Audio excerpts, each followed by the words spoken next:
Hello, BookTube, and welcome back to Book Trek 2023, the summer of Trek. Book Trek was invented by Vin at Revenant Reads, and he assembled an intrepid bridge crew of Star Trek fans to talk about Star Trek fiction. And we're doing it all summer long, all during the hot months of summer when that seem to go so well with Star Trek, at least for me, at least in my association.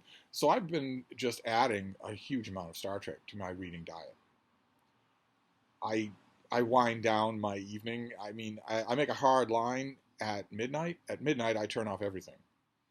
I stop checking email. I stop checking, I stop picking fights on Twitter or anything like that. Stop looking at YouTube. I stop everything. I stop the outside world. And before there was an internet, I unplugged my phone, turned off the radio, turned off the TV, and just read for the night. But I also I set up that hard and fast rule because I was working in retail for 9 hours a day and had no choice in the matter. Didn't think there was a way out of that pattern. And so I wanted to fence off time for reading because it's the most important thing in my life, the human side of my life anyway. That's not true anymore, though. I now do nothing but read and write all the time, 24 hours a day, except when I'm walking Her Majesty. Just found a tick on her ear. That had to come off. I'm surprised I don't find a lot more ticks on her, considering that she's all hair and that she loves to go browsing in the bush. But when I'm not talking with Frida or cuddling with Frida or playing with Frida or attending to Frida, I am reading or writing. So I start my reading long before midnight, most nights, long before. I wind things down out here on the fainting couch and move in to read pretty quickly. I'm the fastest gun east of the Pecos, so I don't need all day to agonize over my writing and editing. So I've been adding Star Trek books to my roster every night, and not really picking and choosing. Not really. I don't know if that'll change, if patterns will impose themselves. For instance, I read a couple of books in the Star Trek Titan series, where Commander Riker becomes Captain Riker and captains his own vessel, the USS Titan. And I read the first two of those and really liked them. And they were a collaborative effort by two writers, and a number of you have emailed me and said that those two writers don't write all of the Titan books. So that naturally makes you curious to know, is the whole concept of the USS Titan magic because they really hit it off? Or would it be good in a book by a different author? So probably I will get back to those. And the book I read last night perfectly lends itself to exactly that. Obviously, because it's part one of two. So I'm going to be really feeling the urge to read part two tonight. I don't know if I will, but I read this, "The Brave and the Bold" by Keith DeCandido. And you might be able to tell from the cover there that this spans the spectrum of Star Trek. What you don't know from the cover is that it spans even more of the spectrum of Star Trek than it looks like. Because this story opens with the Enterprise discovering a weird alien MacGuffin. But it's Captain Archer's Enterprise. They discover a remnant of the Zalcat Union, which was a vast federation of spacefaring planets that covered a lot more territory than, for instance, the Federation does. Only they did it 90,000 years ago. And they vanished 90,000 years ago. And every once in a while, their relics turn up, and always in those relics there is reference to a character called Malchus the Mighty, who is said to have lived for 1,000 years, to have ruled with an iron fist for 1,000 years, said to have had all sorts of supernatural, preternatural powers. His name crops up in all of the writings of the Zalcat Union that have been deciphered, and in all of their archaeological remains and technological remains. And the Enterprise finds one of those technological remains. It's rather a neat little scene. Keith DeCandido surprised me early on in this book, right in the early pages, by really getting the Archer Enterprise crew. It's just the prologue of the book, and yet he writes them so well, in fact, probably better than I've ever seen anyone else write them, that I wanted him to do a whole book. Has Keith DeCandido ever done a whole book of Star Trek Enterprise? I'll have to check. I was surprised and saddened I only got a few pages of that because he gets everybody right down to Porthos, Captain Archer's beagle.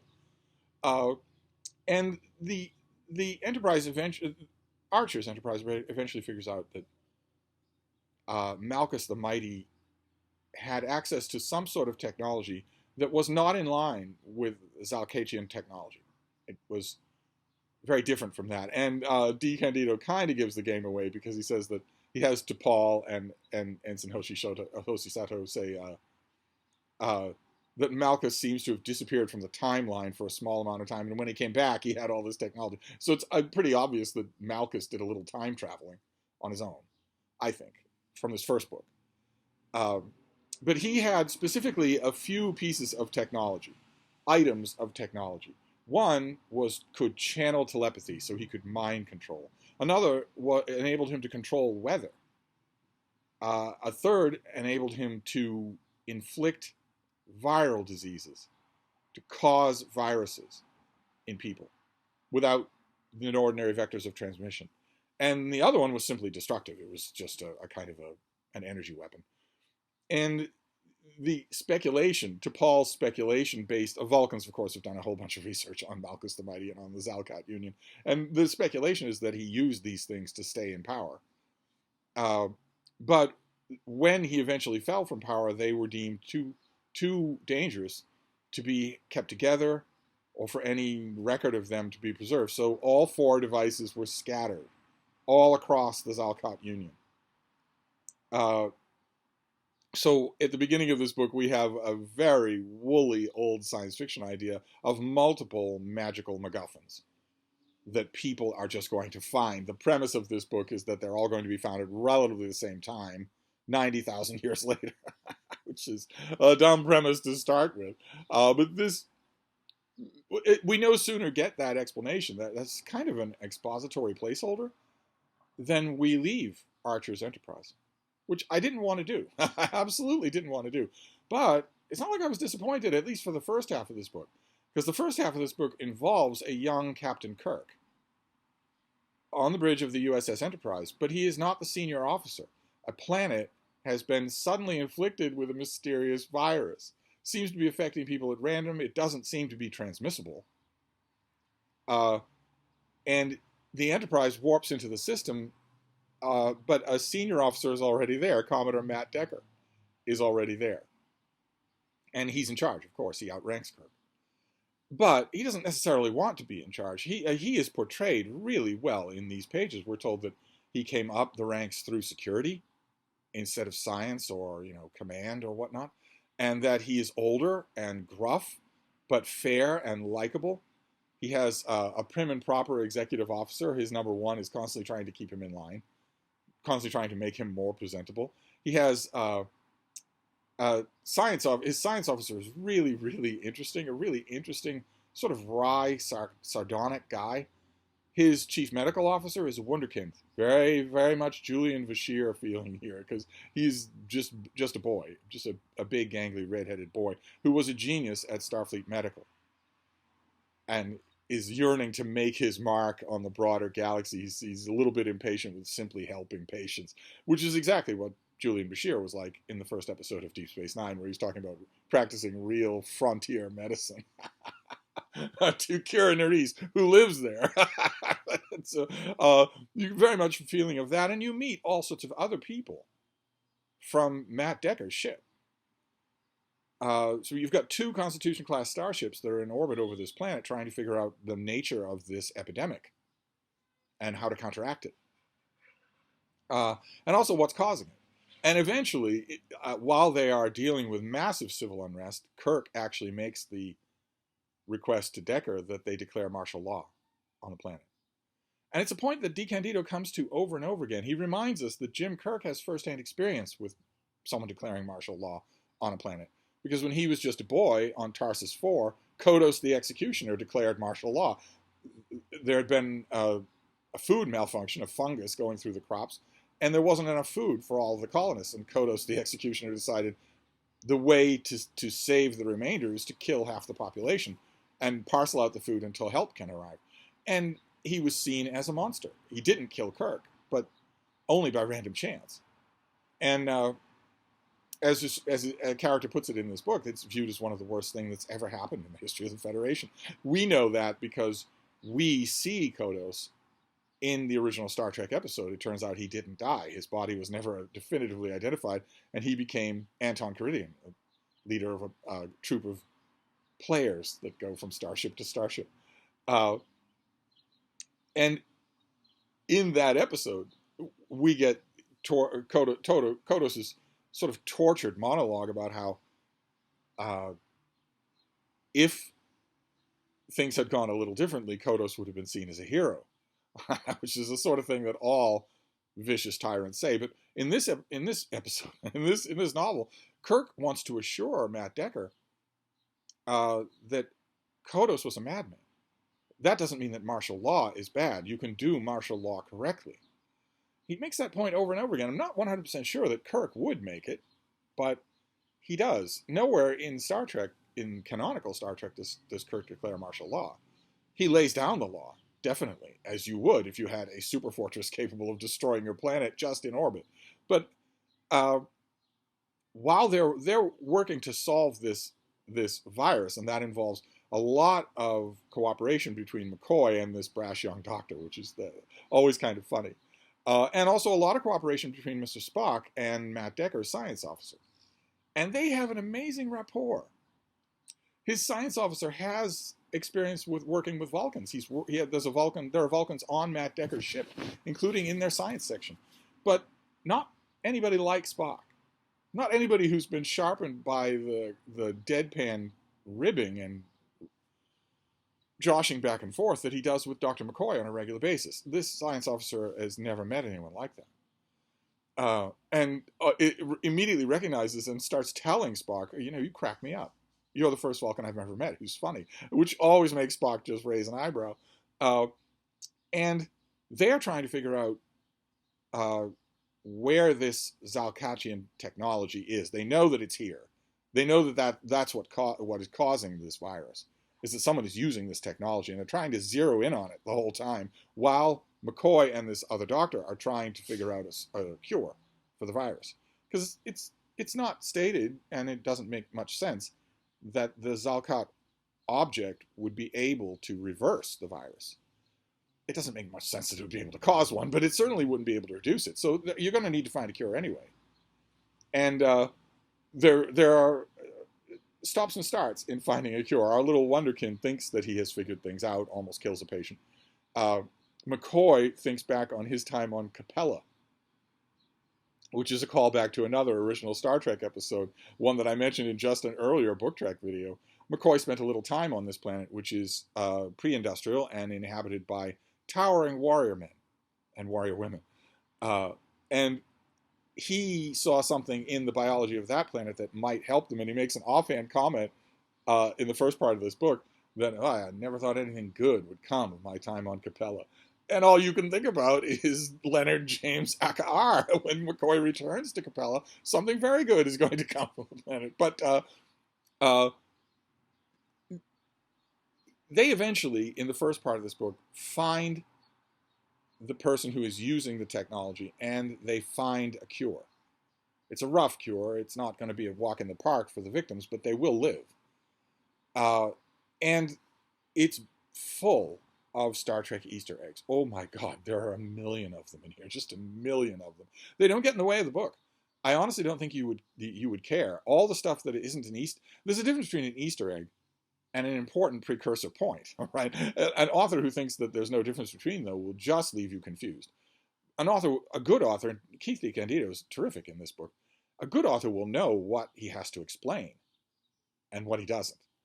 And he does a very good job of doing that. Really gives you a good sense of Matt Decker and his very different style of command from Jim Kirk. It often doesn't know the names of his own officers. Hasn't learned the names of the night shift of his officers. There's nothing about Kirk's crew that he doesn't know. He knows all their names, and they think that he would die for them, and they're right. He would. And some of the Easter eggs are wonderful. I mean, that bit about Capella is wonderful, and it's only going to be if you know the original series that you're going to get that. It's not going to matter McCoy would say that anyway in the moment of this book. He'd say, oh, I didn't think I'd ever get anything good out of that, but this detail of Capellan biology might help us.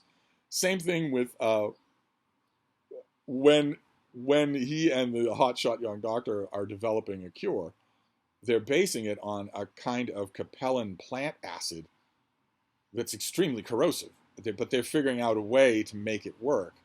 And at the end of the first part of this book, McCoy offhandedly mentions that young doctor accidentally bumped his elbow and caused him to spill some of that acid on one of the tables in his sickbay, and that he doesn't think the scar will ever come out of the material. And again, if you are a dyed-in-the-wool original Star Trek show fan, you will remember the great show Mirror, Mirror, where McCoy and Uhura and Scotty and Kirk are in an alternate universe where Spock has a beard and where everybody rises in the ranks through murder. And when our cast gets to McCoy's sickbay to try and figure out what's going on, they're wondering, is this some sort of fantasy? Or what on earth? How can this be real? And McCoy looks at one of the tables in his sickbay and says, no, there's a scar on this table. That's why I dropped some acid onto the table. So this is real. And only a diehard Star Trek fan is going to get that. But it works in the book if you don't get it. As McCoy remembering how annoying this kid could be. But also they form a grudging kind of respect. And Matt Decker forms a grudging kind of respect for Jim Kirk. When he first meets him, this is the story in which they first meet. When he first meets Kirk, he thinks, oh, they're letting kids run starships these days because Kirk is much younger than he is. And he's further horrified a little bit later in the book when he looks up Kirk's service record, which is huge, tons and tons of awards. But the one thing that Decker concentrates on is Kirk is only a few years older than his own son, Will Decker, who we're going to meet in Star Trek: The Motion Picture. Little details like that really, really help. They really, really work. And of course, the Federation confiscates that piece of the Zalkat Union technology. And then the book splits and moves forward in time to the time of Benjamin Sisko, but not the time when he's commander of Deep Space Nine. Instead, he's on another ship. He's on the USS, what's it called? Ulysses? No, Odyssey, the USS Odyssey, under Captain Keogh, another bit player in the Star Trek universe that you don't need to remember. And, well, D. Candido does a great job. His Captain Keogh is terrific. A very good sort of variation on his Commodore Decker.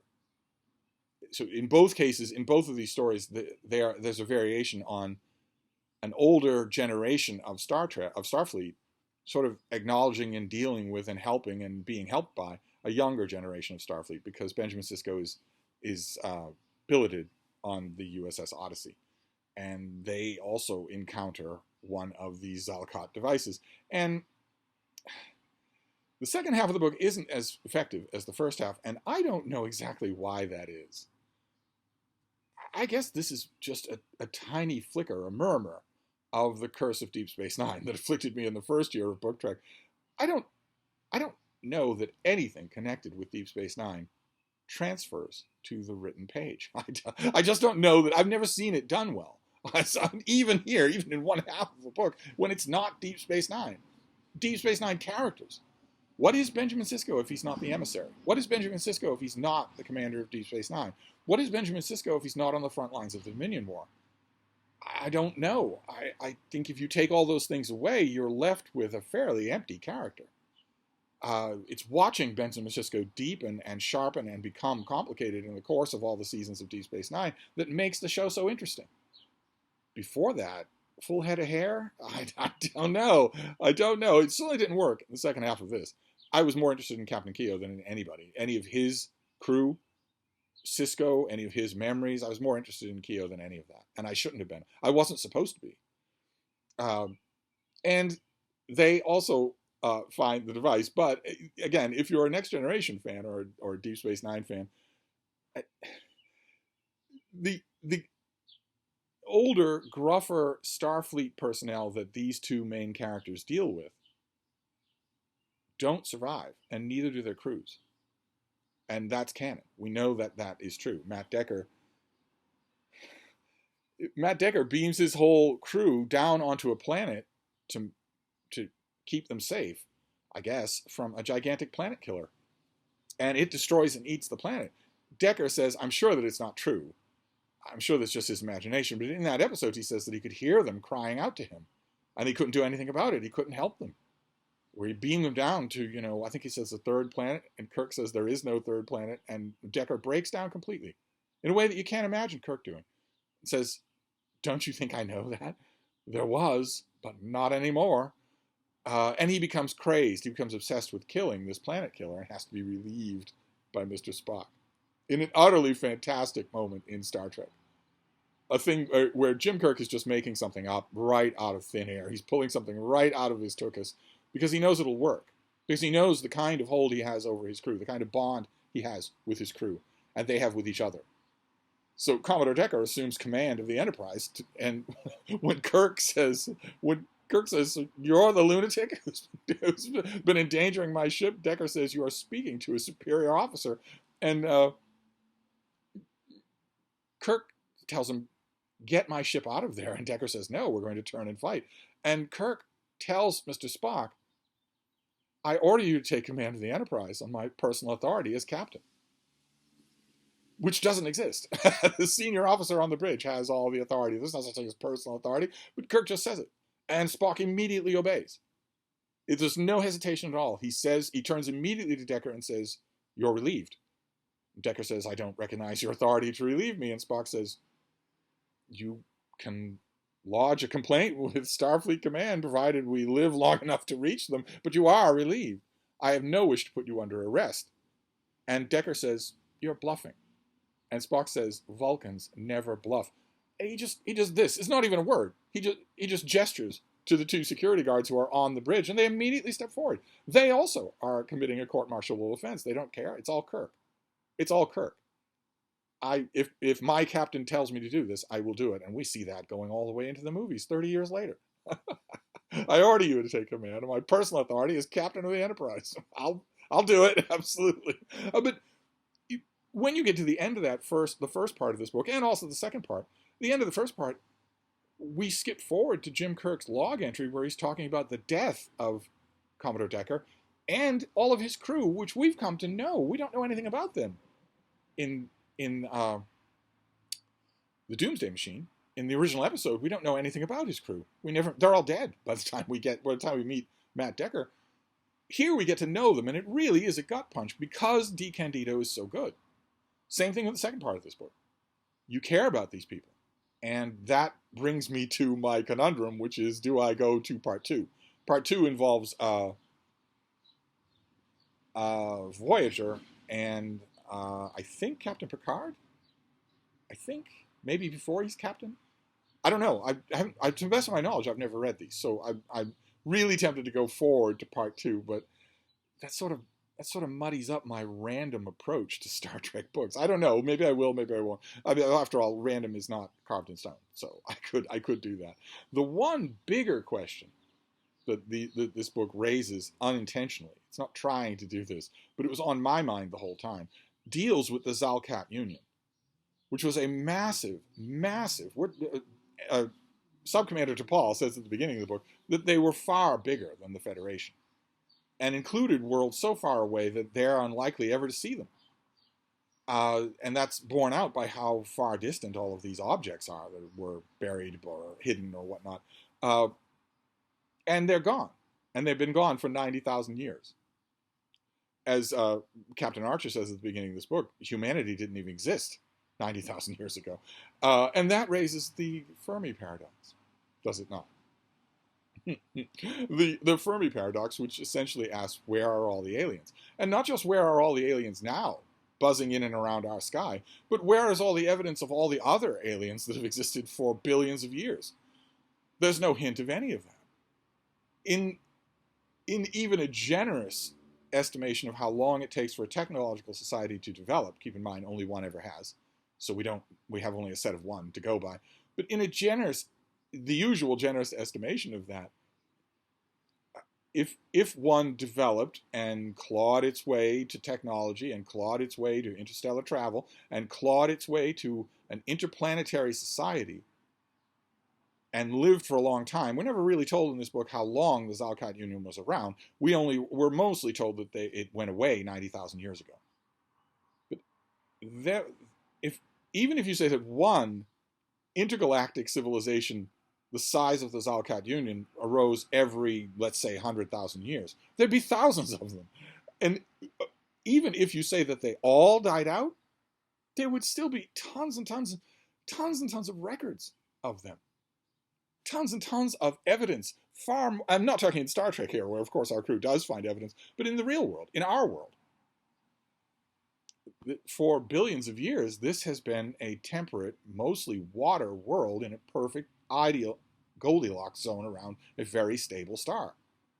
That wouldn't be of interest to a spacefaring civilization? Picture a spacefaring civilization about 2 rungs up the ladder of technology above where we are now. So they could actually realistically plan interstellar journeys. They would know from our planet's spectrometer just crossing its sun, just as we know about exoplanets. We're somebody else's exoplanet. They would know right away that this planet is a Garden of Eden. Unlike any other planet in the solar system, that it's a Garden of Eden. We have to presume that such planets are not incredibly common. Wouldn't Earth have been of interest in the last few billion years? No, I mean, 90,000 years, you can get into 5 billion years. Quite a few. No hint. The solar system has ever been visited by anything. One possible exception, a weird extra solar system anomaly that came in at an odd angle and is leaving the solar system. Scientists don't really know what that is, but it didn't do anything. It didn't say anything. Doesn't appear to have any kind of energy emanations or any other kind. And I'm not even talking about that. I'm talking about coming to Earth and setting up an observation platform that maybe the crew gets called home after 1,000 years, and maybe the observation platform is overgrown or is destroyed in an earthquake or something like that. And I know maybe there are fruitcakes out there who will say that that is the pyramids or Stonehenge, but it's not. We know that those things were built by humans for human reasons, and they show only human technology, whereas the thing I'm talking about would not. In other words, the Zalcat Union, it's a kind of thing that Star Trek doesn't usually deal with, certainly not in any great detail. But all over Star Trek, you will see hints and pieces and little echoes here and there of very, very old civilizations.